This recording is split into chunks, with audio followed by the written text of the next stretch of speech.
नगर निकटे बारात सुन आही, पुरखरे भरु शोभाय दिखाई। करि बनाव सजी वाहन नाना, चले लेन सादर अगवाना। बारात को नगर के निकट आई, सुनकर के नगर में चहल पहल मच गई, जिससे उनकी शोभा बढ़ गई। अगवानी करने वाले लोग बनाव श्रृंगार करके तथा नाना प्रकार की सवारियों को सजाकर आदर सहित बारात को लेने चले। हिय हर से सुर सेन निहारी, हरहि देखे अति भय सुखारी। सेव समाज जब देखने लागे, बेडरी चले वाहन सब भागे। देवताओं के समाज को देखकर सब मन में प्रसन्न हुए और विष्णु भगवान को देखकर बहुत ही सुखी हुए। किंतु जब शिवजी के दल को देखने लगे, तब तो उनके सब वाहन सवारियों के हाथी घोड़े रथ के बैल आदि डर कर के भाग चले। धरे धीरज तहाँ रहे सयाने, बालक सब ले जीव पराने।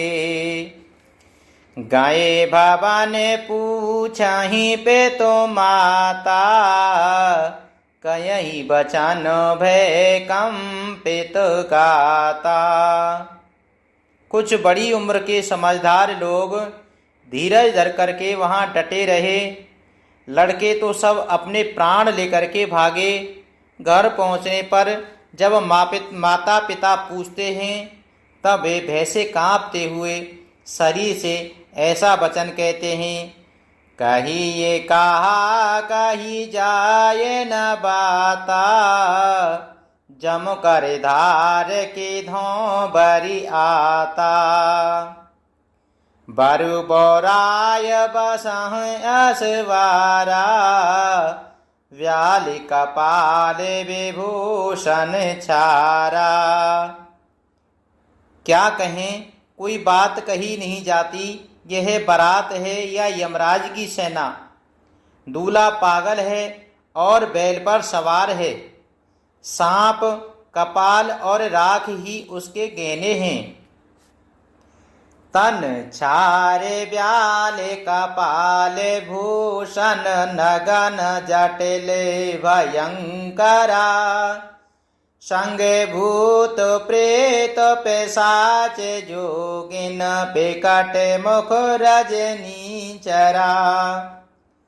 जो जियत रही बारात देखत, पुण्य बढ़ते कर सही। देखी सो उमा विवाह, घर घर बात असलर कन कही। दूल्हे के शरीर पर राख लगी है, सांप और कपाल के गहने हैं। वह नंगा जटाधारी और भयंकर है। उसके साथ भयानक मुख वाले भूत प्रेत पिशाच, योगनियां और राक्षस हैं। जो बारात को देख करके जीता बचेगा, सचमुच उसके बड़े ही पुण्य हैं और वही पार्वती का विवाह देखेगा। लड़कों ने घर घर यही बात कही। समुझो ही महेश समाज सब, जनन जनक मुस्काई। बाले बोजाए विविध विधि, निडरे हो डरु नाहि। सियापति रामचंद्र जी की जय, पवन सुत हनुमान जी की जय। महेश्वर शिव जी का समाज समझकर सब लड़कों के माता पिता मुस्कुराते हैं। उन्होंने बहुत तरह से लड़कों को समझाया कि निडर हो जाओ, डर की कोई बात नहीं है। ले अगवान बारात आए, दिए सबही जनवास सुहाए। मैना शोभ आरती सवारी, संग सुमंगल गावहीं नारी।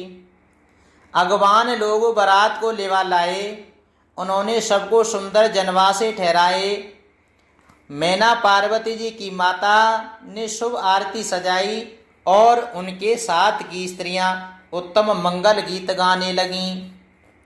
कंचन थारे सोए बरे पानी, परिछन चली हरहि हरिशानी। विकट वेश रुद्रहि जब देखा, अविलम ओरे भय भयउ विशेषा। सुंदर हाथों में सोने के थाल शोभित हैं। इस प्रकार मैना हर्ष के साथ शिवजी का परिछन करने चली। जब महादेव जी को भयानक वेश में देखा, तब तो स्त्रियों के मन में बड़ा भारी भय उत्पन्न हो गया। भागे भवन पेठी अति त्रासा, गए महेशु जहाँ जनवासा। मैना हृदय भयउ दुख भारी, लीनी बोली गिरीश कुमारी। बहुत ही डर के मारे भाग करके वे घर में घुस गईं और शिवजी जहाँ जनवासा था वहाँ चले गए। मैना के हृदय में बड़ा दुख हुआ। उन्होंने पार्वती जी को अपने पास बुला लिया। अधिक स्नेह गोद बैठारी, श्याम सरोज नयन भरे बारी। जेहि बेधे तुमहि रूप अस दीना, तेहि जड़े बरुबा और कसे कीना। और अत्यंत स्नेह से गोद में बैठाकर अपने नील कमल के समान नेत्रों में आंसू भरकर कहा, जिस विधाता ने तुमको ऐसा सुंदर रूप दिया, उस मूर्ख ने तुम्हारे दूल्हे को बावला कैसे बनाया। कस कीने बारे बोराय वेद, जेहि तुमहि सुंदरता दई। जो फल चाहिए सोरे तरहि, सोबर बसे बबूरहि लागई। तुम सहित गिरते किरों, पावके जरों जल निधि महु परों। घर जाहु अपुजस होए, जग जीवत बेबाऊ न हो करों। जिस विधाता ने तुमको सुंदरता दी, उसने तुम्हारे लिए वर बावला कैसे बनाया। जो फल कल्प वृक्ष में लगना चाहिए वह जबरदस्ती बबूल में लग रहा है। मैं तुम्हें लेकर के पहाड़ से गिर पड़ूंगी, आग में जल जाऊंगी या समुद्र में कूद पड़ूंगी। चाहे घर उजड़ जाए और संसार भर में अपकीर्ति फैल जाए, पर जीते जी मैं इस बावले वर को तुम्हारा विवाह न कराऊंगी। भई बिकल अबुला सकल, दुखित देखे गिरी नारी। कर बेला पुरोदति वदित, सुदासने हो संभारी। सियापते रामचंद्र जी की जय, पवन सुते हनुमान जी की जय। हिमाचल की स्त्री मैना को दुखी देख करके सारी स्त्रियां व्याकुल हो गईं। मैना अपनी कन्या के स्नेह को याद करके विलाप करती, रोती और कहती थीं, नारद करो में कहा बिगारा, भवन मोर जिनो बसते उजारा। असे उपदेश ओमहि जिन दीना, बौरे बरहि लागी तपु कीना। मैंने नारद का क्या बिगाड़ा था, जिन्होंने मेरा बसता हुआ घर उजाड़ दिया और जिन्होंने पार्वती जी को ऐसा उपदेश दिया कि जिससे उसने बाबले वर के लिए तप किया। साचे उनके मोहन माया, उदासीन धनु धाम न जाया। पर घरे घाल के लाज न वीरा, बांझ की जान प्रसव के पीरा। सचमुच उनके न किसी का मोह है न माया, न उनके धन है न घर है और न स्त्री ही है। वे सबसे उदासीन हैं, इसी से वे दूसरे का घर उजाड़ने वाले हैं। उन्हें न किसी की लाज है न डर है, भला बांझ स्त्री प्रसव की पीड़ा को क्या जाने। जननी ही बेकाले बेलो की भवानी, बोली जो तो विवेक मृदुबानी। असो बेचारे सोचहि मति माता, सो नट रही जो रचहि विधाता। माता को विकल देख करके पार्वती जी विवेक युक्त कोमल वाणी से बोली, हे माता, जो विधाता रच देते हैं वह टलता नहीं, ऐसा विचार कर तुम सोच मत करो। करम लिखा जो बाउर नाहू, तो कत दोष लगाइए काहू। तुम सन मिटाई की विधि के अंका, मातु व्यर्थ जन ले हो कलंका। जो मेरे भाग्य में बावला ही पति लिखा है, तो किसी को क्यों दोष लगाया जाए। हे माता, क्या विधाता के अंक तुमसे मिट सकते हैं? वृथा कलंक का टीका मत लो।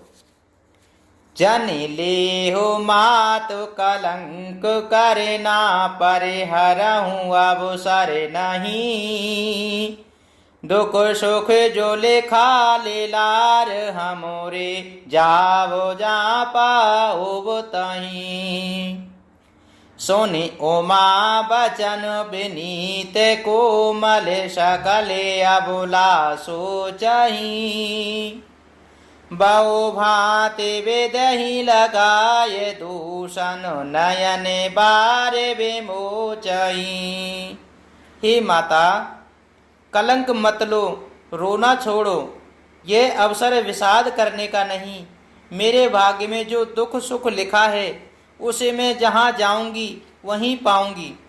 पार्वती जी के ऐसे विनय भरे कोमल वचन सुनकर के सारी स्त्रियां सोच करने लगीं और भांति भांति से विधाता को दोष दे करके आंखों से आंसू बहाने लगीं।